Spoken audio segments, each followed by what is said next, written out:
Assalamualaikum warahmatullahi wabarakatuh. Pada mata kuliah Manajemen Lintas Budaya ini, kami akan membahas terkait materi bab 10 yaitu perubahan budaya dalam organisasi.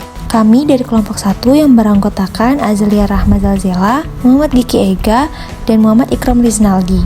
Kami berasal dari jurusan Manajemen Fakultas Ekonomi dan Bisnis Universitas Lampung dengan dosen pengampu Ibu Yuningsi SE MSI. Berikut video terkait perubahan budaya dalam organisasi.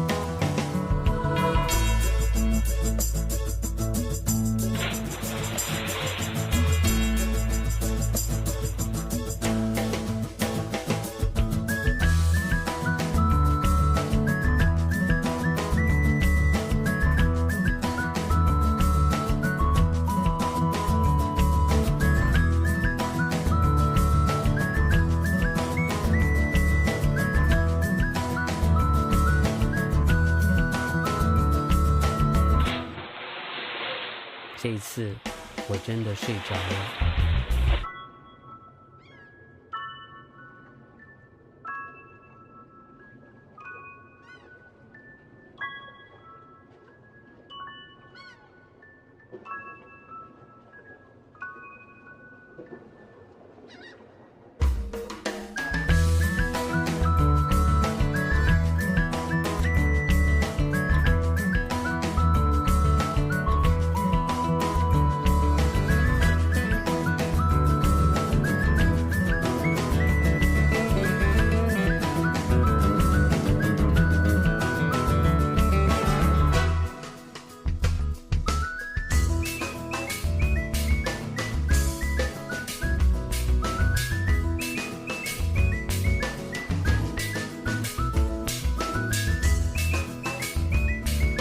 Perubahan organisasi sebagai proses budaya. Apakah sebuah organisasi berkembang, bertahan, atau sebaliknya tergantung pada banyak faktor, baik di dalam maupun di luar perusahaan. Ada faktor eksternal yang perusahaan perlu respon, atau keadaan untuk mengantisipasi dalam cara mengatur operasinya. Perubahan teknologi yang cepat, perubahan dalam industri dan pasar, deregulasi baru kebijakan, meningkatkan persaingan dan perkembangan ekonomi global semua dapat dilihat sebagai potensi ancaman terhadap keberlangsungan hidup perusahaan atau peluang potensial. Proses perubahan. Andre Lauren membahas kesulitan yang terlibat dalam proses perubahan. Cara pekerja melihat perubahan organisasi dan manajemennya dihambat oleh asumsi dan konsepsinya sendiri. Sebagai permulaan, mereka mungkin memiliki ide tetap tentang bagaimana organisasi harus terstruktur. Shane menjelaskan beberapa cara untuk memungkinkan seorang pemimpin untuk menanamkan dan memelihara budaya perusahaan. Cara tersebut dapat digunakan untuk mengubah budaya organisasi. Adapun mekanisme perubahan utama yaitu desain dan struktur organisasi, sistem prosedur yang digunakan, ritus dan ritual yang digunakan dalam organisasi, desain dan tata letak ruang fisik organisasi, cerita tentang peristiwa dan orang penting, dan yang terakhir pernyataan formal dari filosofi organisasi. Bagi Shane, budaya memainkan peran penting dalam menentukan tidak hanya bagaimana perkembangan lingkungan didasarkan oleh anggota organisasi, tapi juga bagaimana anggota organisasi bereaksi terhadap strategi yang dirancang untuk menanggapi perkembangan lingkungan. Bisakah budaya organisasi benar-benar diubah? Gagasan tentang bagaimana perubahan ini dilakukan bervariasi. Beberapa berkonsentrasi pada peran pemimpin sebagai penggerak perubahan atau sebagai fasilitator. Yang lain lebih fokus pada bagaimana memuai perubahan pada tingkat budaya perusahaan seperti yang didefinisikan oleh Shane, yaitu norma, nilai, dan kepercayaan, kemudian perilaku dan norma, kemudian simbol dan artefak. Perubahan organisasi dalam lingkungan global. Perubahan organisasi di perusahaan yang beroperasi di sejumlah budaya tidak hanya instrumental, tetapi menjadi lebih hemat biaya atau berorientasi pasar, tetapi juga transformasional, memberikan cara berpikir baru. Perubahan organisasi. Ketegangan antara budaya organisasi dan nasional dalam lingkungan global. Ketegangan antara budaya organisasi dan budaya bangsa Menurut Alder, bertanya-tanya apakah nilai organisasi dengan cara tertentu mengesampingkan atau melemahkan budaya nasional organisasi lingkungan. Kesimpulan dari penelitian ini adalah bahwa perbedaan budaya antara manajer yang bekerja untuk sebuah perusahaan multinasional secara signifikan lebih besar dari perbedaan budaya di antara manajer dan yang bekerja untuk perusahaan di negara mereka sendiri. Apakah ada budaya perusahaan internasional? Terlepas dari pengaruh budaya nasional yang sangat penting, pendapat umum diungkapkan bahwa ada kelas yang berkembang dari pembisnis transnasional yang berbagi pendidikan yang sama, serupa pengalaman kerja, dan yang sedang mengembangkan budaya bisnis global mereka sendiri. Gagasan bahwa budaya organisasi bersama banyak perusahaan multinasional menyingkirkan budaya nasional tidak hanya meremehkan sifat yang mendalam budaya nasional, tetapi juga menghambat transfer pengetahuan antara anak perusahaan yang berbeda, terutama dalam hal perubahan organisasi. Perubahan budaya perusahaan. Setelah profil organisasi saat ini dan masa depan telah disusun, mereka dapat diperiksa dari beberapa sudut. Yang pertama, jenis budaya apa yang paling ditekankan.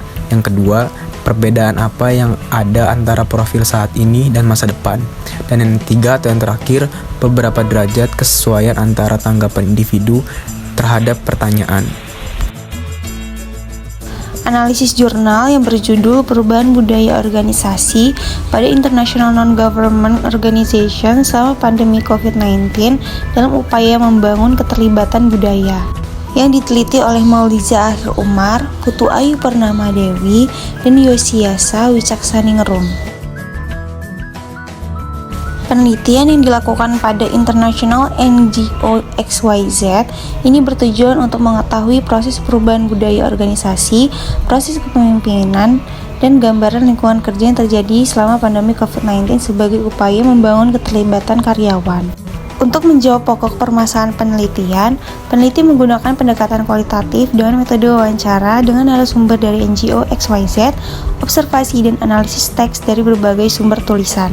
Hasil penelitian menunjukkan bahwa selama krisis pandemi COVID-19, NGO XYZ melakukan serangkaian proses beradaptasi dengan peran pemimpin yang mengaplikasikan fungsi pendukung dibanding fungsi pengontrolan, serta pemberian fasilitas dalam rangka membentuk lingkungan kerja yang adaptif. Serangkaian upaya membangun keterlibatan karyawan yang dilakukan NGO XYZ menitik beratkan pada adaptasi budaya kerja, lingkungan kerja, dan peran pemimpin dalam proses pembuatan kebijakan. Temuan penelitian dalam 6 pembahasan yaitu budaya organisasi di organisasi tempat penelitian diadakan, perubahan budaya organisasi pada saat pandemi, restrukturisasi organisasi, kepemimpinan, lingkungan kerja, dan keterlibatan karyawan. Berangkat dari pernyataan visi organisasi narasumber, to shape a future world living around the world. Budaya dibentuk sebagai pedoman seluruh stakeholder dalam rangka menciptakan kehidupan yang lebih layak bagi seluruh masyarakat dunia. Objektif yang luas ini disampaikan narasumber agar organisasi sebagai sebuah international NGO mampu menjadi aktor yang dapat dipercaya. Mengenai kesetaraan ini, berdasarkan hasil wawancara dan observasi terhadap NGO XYZ, terdapat elemen penting yang mereka jadikan sebagai dasar-dasar dalam proses pembentukan budaya organisasi, yaitu sistem yang adil. Mereka meyakini bahwa keadilan untuk seluruh anggota organisasi merupakan elemen terpenting dalam membentuk budaya. Keadilan yang dimaksud meliputi kesetaraan kesempatan bagi seluruh karyawan, akuntabilitas, serta otoritas yang jelas. Budaya yang sudah terbentuk sedemikian rupa mengalami perubahan yang disebabkan oleh pandemi COVID-19. Merencanakan sebuah perubahan untuk beradaptasi dengan keadaan, pemimpin di NGO XYZ memahami kondisi karyawan dan organisasi secara holistik. Hal ini dilakukan untuk dapat mengarahkan organisasi pada sesuatu yang lebih baik. Pemimpin di NGO XYZ juga terbuka mengenai pendapat karyawannya tentang perubahan-perubahan yang akan dilakukan oleh suatu organisasi. Pemimpin di organisasi sangat berperan penting dan pemimpin memerlukan keberanian untuk beradaptasi dengan perkembangan organisasi. Peran dan nilai pemimpin perlu dijadikan sebagai fokus utama ketika terjadi perubahan di organisasi.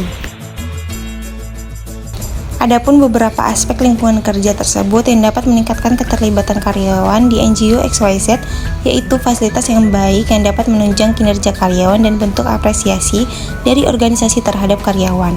Berbicara mengenai keterlibatan karyawan saat pandemi COVID-19 seperti ini, hal yang sangat penting dalam membangun keterlibatan karyawan yaitu komunikasi. Komunikasi yang dibutuhkan yaitu komunikasi dua arah antara pemimpin dan karyawan. Di NGO XYZ, komunikasi dilakukan dengan cara fleksibel antara pemimpin dan karyawan atau dengan karyawan yang lainnya bisa berkomunikasi dan diskusi menggunakan berbagai sarana komunikasi seperti MS Teams, WhatsApp, dan lain sebagainya.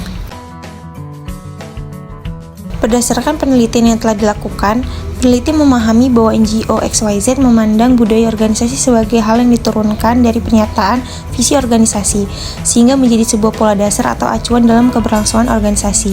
Berangkat dari pernyataan visi inilah, NGO XYZ menganggap bahwa adaptasi merupakan hal yang terus mereka lakukan tanpa meninggalkan peran pemimpin, sehingga dapat membentuk pedoman berlandaskan sistem yang adil. Keyakinan NGO XYZ untuk selalu beradaptasi inilah yang membawa organisasi mengalami pada perubahan-perubahan yang terjadi sejak awal pandemi COVID-19 merebak. Berdasarkan keyakinan dan implementasi NGO XYZ dalam kondisi pandemi ini, peneliti memahami bahwa kepemimpinan dapat mempengaruhi kebermaknaan karyawan yang diukur dengan adanya keterlibatan. NGO XYZ menyadari bahwa dalam proses beradaptasi untuk menyikapi perubahan-perubahan yang terjadi selama pandemi COVID-19, dibutuhkan keseluruhan fasilitas yang mampu mendukung lingkungan kerja positif bagi seluruh karyawannya.